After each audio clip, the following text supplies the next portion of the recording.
Can you really talk about your favorite things in English? Not just say, I like coffee or I love pizza.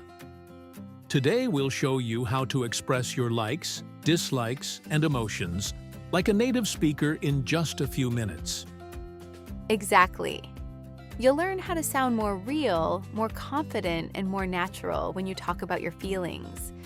Because English isn't only about grammar, it's about emotion. So if you want to express yourself better, understand others deeper, and sound truly natural, stay with us.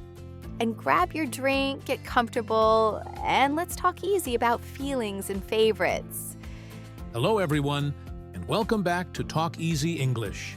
I'm James, and I'm here with my amazing co-host, Anna. Hi everyone, it's great to see you again. If you're new here, welcome to the TalkEasy family where learning English feels fun, simple, and natural. In our last episode, we talked about hobbies and free time. You learned how to say things like, I like reading books, or I love swimming. Yes, and we loved reading your comments.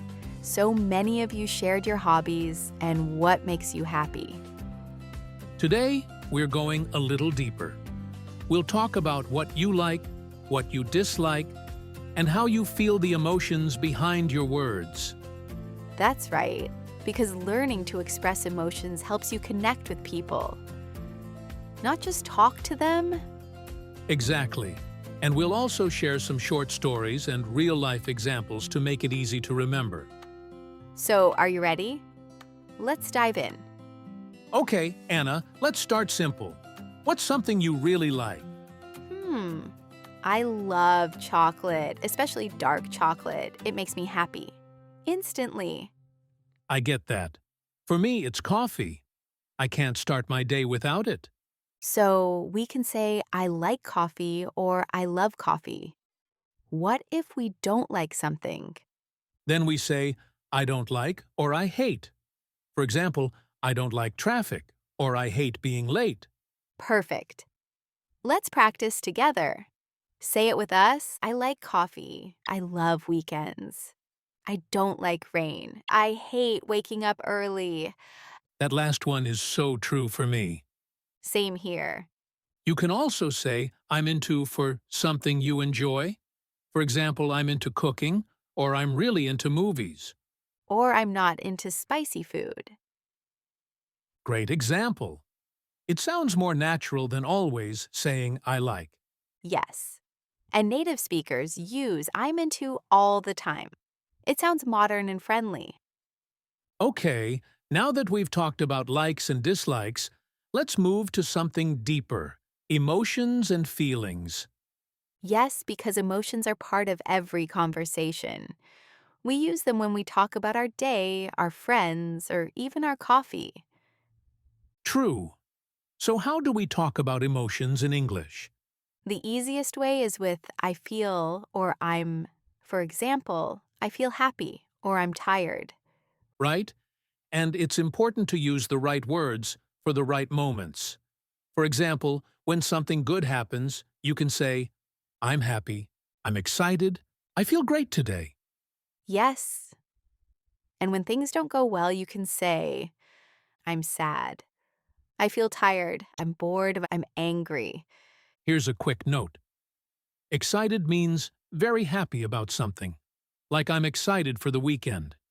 And bored means you have nothing fun to do. For example, I'm bored at home. I need to go out. That's me every Sunday morning. Same here. But emotions are not only about happy or sad. There are so many shades. For example, worried, nervous, relaxed, proud, confused. That's a great list. Let's use them in sentences so our viewers can practice. Sure, repeat after us.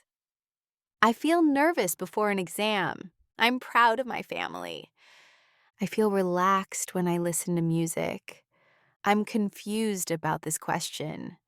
I feel excited for my vacation. Nice job, everyone. You can also connect emotions to why you feel that way. For example, I'm happy because I passed my test. I'm tired because I worked all day. I'm sad because my friend moved away. That's a great tip, adding because helps explain your feelings and sound more natural. Sometimes people mix I am and I feel. Let's explain the difference. Good idea. I'm tired is a fact. It's part of your current state. But I feel tired means you're focusing more on your experience right now. Exactly. So you can use both, but I feel sounds more emotional and personal. Yes, it's great when you want to show empathy or emotion in conversation. For example, when your friend says, I feel sad, you can say, Oh, I understand I feel the same sometimes. That's such a kind and natural response. And when someone says, I'm excited, you can say, That's great. What are you excited about? Perfect.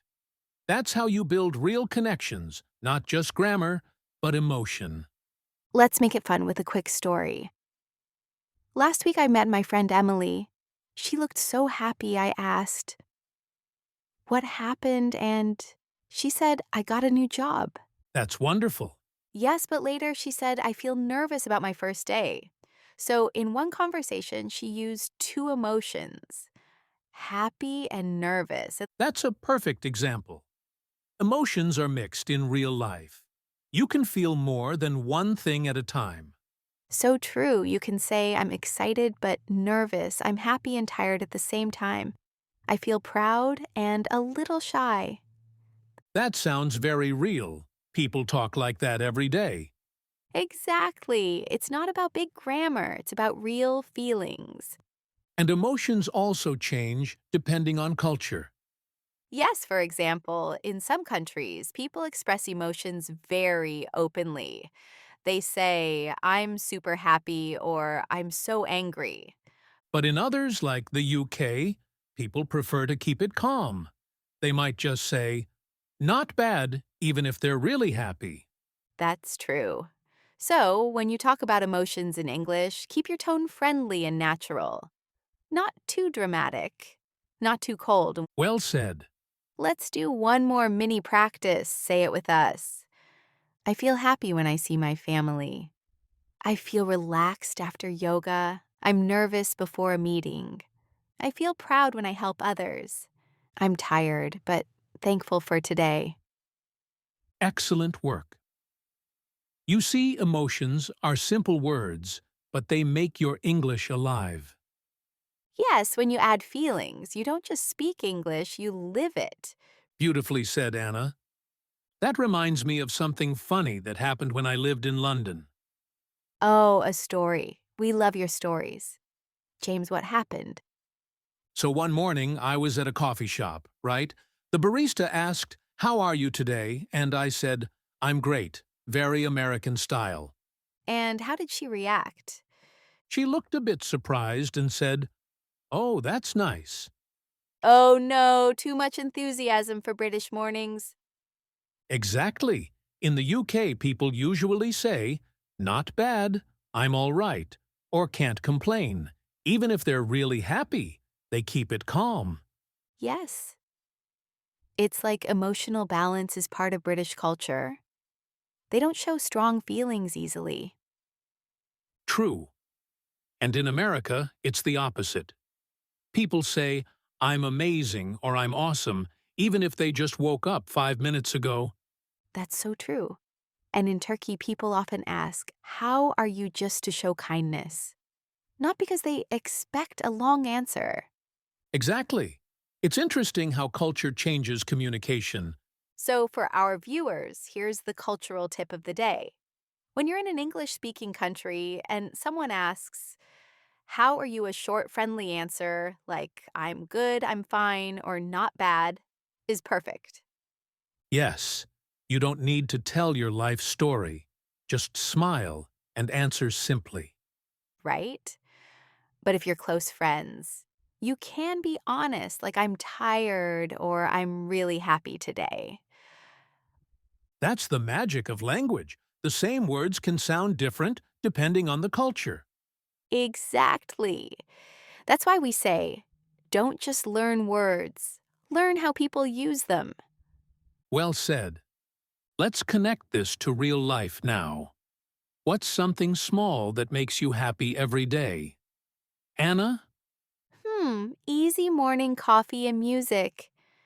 When I drink coffee and listen to my favorite songs, I instantly feel positive.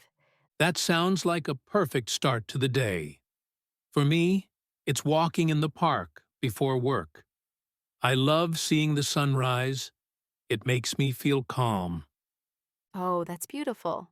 You know, emotions are everywhere in our day, not just in big moments. True. Like when your boss says, "Good job today," you feel proud and motivated. Yes. Or when someone cuts in line at the supermarket, you feel angry. But just for a second. That happens to me all the time. I try to stay calm. But inside, I'm like, why me? We've all been there. And that's why learning emotion words is so useful. They help you describe your real feelings. Exactly. Let's show some daily examples. I feel happy when I talk to my friends. I feel tired after a long day. I feel angry when my internet doesn't work. I feel relaxed when I take a walk. Those are great. You can use them anywhere with friends, coworkers, even in small talk. You know, what's interesting, in English we often describe emotions with feel, not just, for example, we say, I feel sad, not I am sad when it's temporary. That's a really good tip. I'm tired means it's part of your current state. I feel tired means it's just for now. Exactly. And here's another daily life trick. When you write your diary or a journal, try adding one emotion sentence every day. Like today, I felt proud because I finished my project. Oh, I love that idea. It helps you practice both grammar and self-awareness. Yes. And emotions make your English more personal. You're not just saying words, you're sharing yourself. You know, I once met a student who started each day with one sentence in English, "Today I feel," and then she added one emotion. After a few months, her speaking got so natural. That's amazing. Viewers, you can try that too.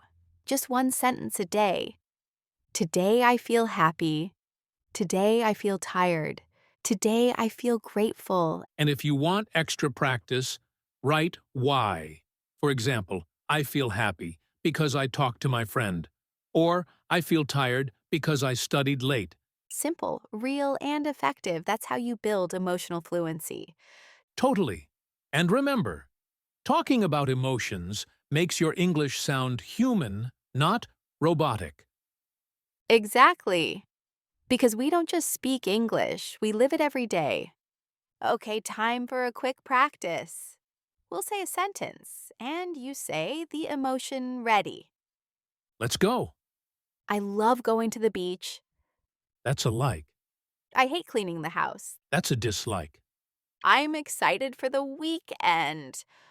That's an emotion. I don't like spicy food. Another dislike. I feel relaxed when I read. That's a feeling. Great job, everyone. You're doing amazing. Remember, speaking English is easier when you talk about real feelings. So, today we learned how to talk about what we like, dislike, and how we feel.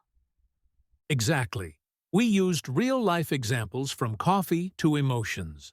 Now it's your turn. In the comments, write 3 sentences. One about something you like, one you dislike, and one about your emotions today. For example, I like pizza, I don't like rain, I feel happy. Easy and useful. And don't forget to subscribe. Give this video a thumbs up and share it with your friends.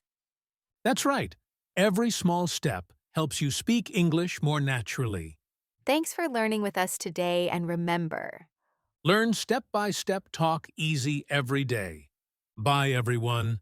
See you next time. bye, stay positive, and keep practicing.